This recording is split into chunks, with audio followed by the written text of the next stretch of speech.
tous, j'espère que vous allez bien. Aujourd'hui je vous retrouve pour une nouvelle vidéo Pocket Letter.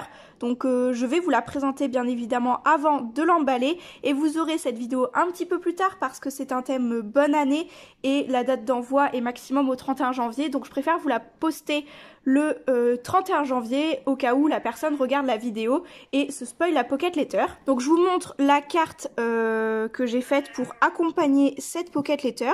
Donc thème bonne année, c'est les mêmes coloris que la Pocket Letter tout simplement. Donc voilà pour ça.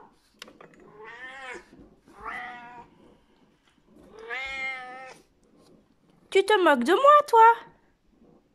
Donc pour la Pocket Letter, j'ai fait le choix de vous filmer sa réalisation.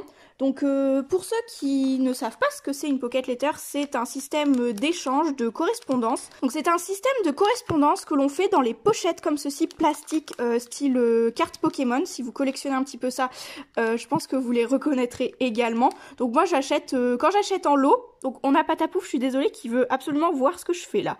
Donc quand je fais une commande de sleeve comme ça, de protection pour les cartes Pokémon, j'en fais également pour les Pocket Letter. Je prends en lot, c'est beaucoup plus rentable. Donc je vous montre dans son ensemble la Pocket Letter réalisée avant de l'emballer. Et je vous lance la vidéo sur sa réalisation. Donc chacun crée sa Pocket Letter comme il l'entend, enfin je pense qu'il n'y a pas de marche à suivre. J'ai une technique pour la faire, il y en a qui en ont d'autres, donc à voir ce que vous préférez également. Et sur ce, bon visionnage! On commence par sortir tout le matériel dont je pense avoir besoin, donc notamment ici des demi-perles, du papier à paillettes, des stickers de bonne année, mon crayon de papier avec une carte Pokémon pour pouvoir faire le gabarit des cartes de Pocket Letter, pas mal de stickers, des tampons bonne année, des encres, mon bloc acrylique pour utiliser les tampons clear, du papier, donc du noir pailleté, du rose, donc j'utilise un maximum de chutes de papier également. Je sors des embellissements que j'ai déjà fait, donc des cercles festonnés dans différents papiers, donc là qui peuvent s'assortir avec la Pocket Letter, du noir, du doré, du violet. Alors il y a quelques matériaux que j'utilise pas forcément, mais ça vous verrez tout au long de la vidéo. Donc première étape, je commence par prendre ma carte Pokémon. Donc c'est une carte Pokémon que j'ai depuis très très longtemps et que j'utilise uniquement pour les gabarits des cartes de Pocket Letter. Donc je viens découper dans les papiers que j'ai sortis plusieurs cartes pour la Pocket Letter tout simplement. Donc les petites cartes, je les découpe à la main avec mon petit gabarit comme ceci parce que généralement le massicot est beaucoup trop grand pour loger sur mon bureau. Je préfère faire comme ceci.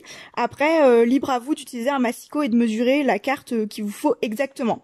Donc généralement j'en découpe parfois un petit peu plus que 9 pour voir comment je peux ajuster les couleurs au niveau de ma Pocket Letter et harmoniser les petites cartonnettes. Donc là je commence à mettre en place 3 violettes, des pailletées, celles avec les petits points au centre, etc. Et j'attaque mes idées au niveau de ma Pocket Letter.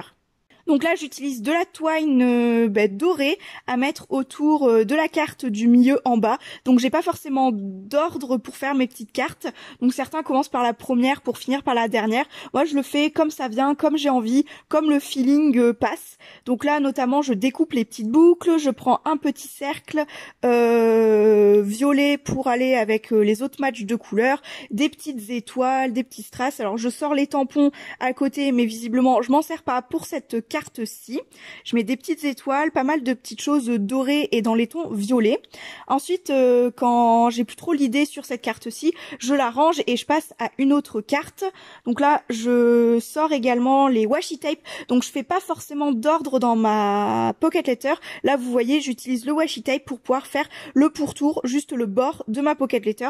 J'aurais très bien pu le faire à la fin, au début, en plein milieu. Là, c'est quand l'envie me vient. Là, je me suis dit, c'est bon, j'ai mes couleurs, j'ai mon idée, donc là je suis quasi sûre que le violet un petit peu métallique comme ça devrait passer.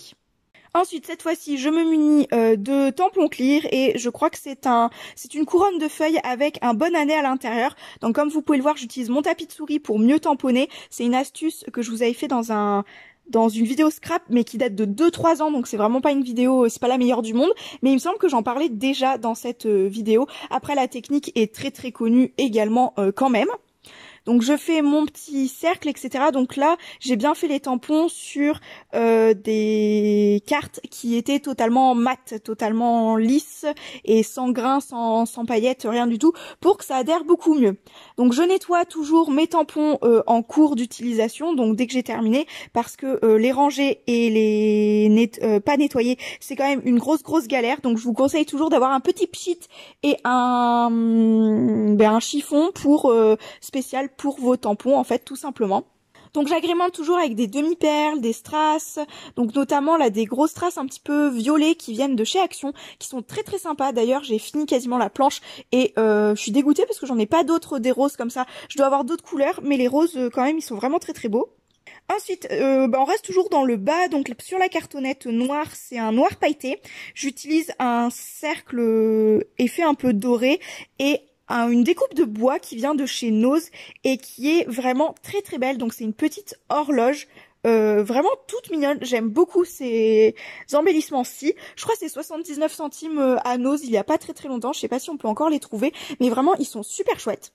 Toujours, j'agrémente de demi-perles, de strass, etc. J'adore ça, j'en mets partout.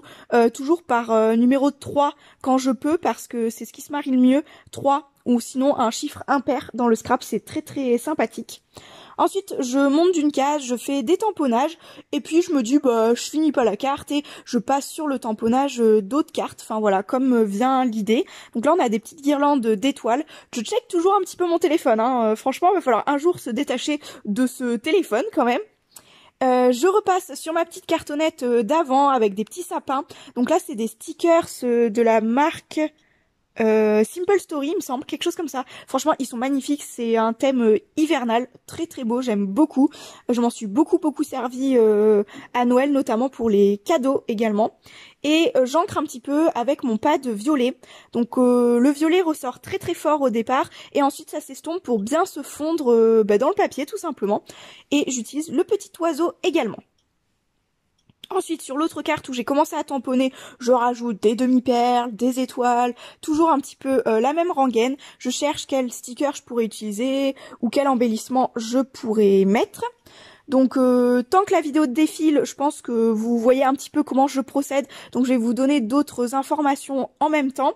Donc cette pocket letter, j'ai mis tout pile 2 heures à la faire parce que c'est le temps de rush que j'avais. 2 heures. 2 heures, j'ai mis 2 heures à la faire, sans compter la pochette de rangement et la carte. J'ai vraiment mis 2 heures pour la pocket letter. J'utilise des grosses fleurs blanches, là, transparentes comme ceci, comme sur ma carte. Ça vient de Sauce Strengren. C'est des embellissements vendus par 4 qui sont magnifiques également. J'utilise du washi tape, donc celui qui est assorti à la tranche... de ma pocket letter, tout simplement. Je mets un petit bonne année dessus. Donc vous aurez vu que c'est vraiment des couleurs très violines, pastel, un petit peu de noir pour soutenir quand même le tout.